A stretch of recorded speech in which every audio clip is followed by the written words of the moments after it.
đê hắc xa lo tăng tư tươi tao mang gái mà đi hè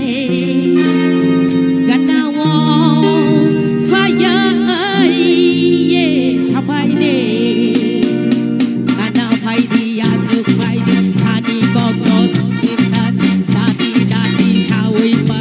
Jorani bising chana kelai di cobi jaton di cobi jaton di cobi jaton di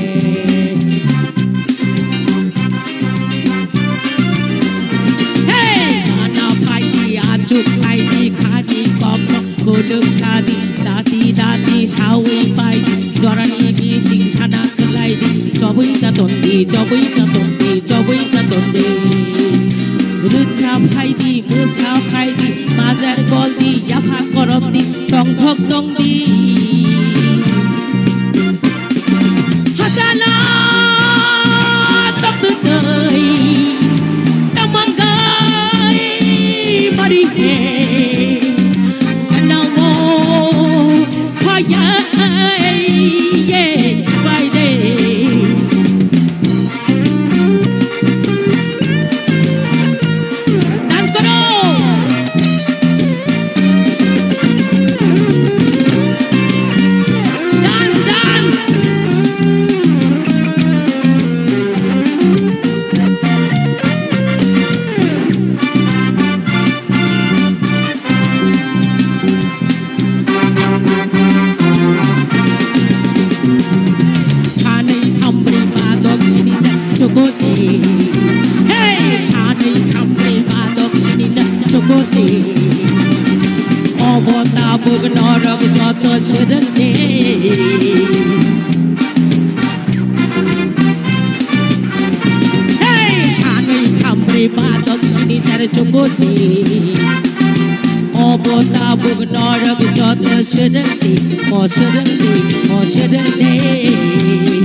গুণমানে সেরা রান্নার ভরসা হাম্বাই গুরু মশলা সম্পূর্ণ প্রাকৃতিক, অপার গুণ ও উপকারিতায় পরিপূর্ণ হাম্বাই গুঁড়ো মশলা। যদি কেমিক্যাল ফ্রি, কালার ফ্রি, প্রকৃত স্বাদের মশলা খেতে চান, তবে আপনার রান্নাঘরে চাই হাম্বাই গুঁড়ো মশলা। রান্নায় শুধুমাত্র তোমাকেই চাই হাম্বাই গুঁড়ো মশলা।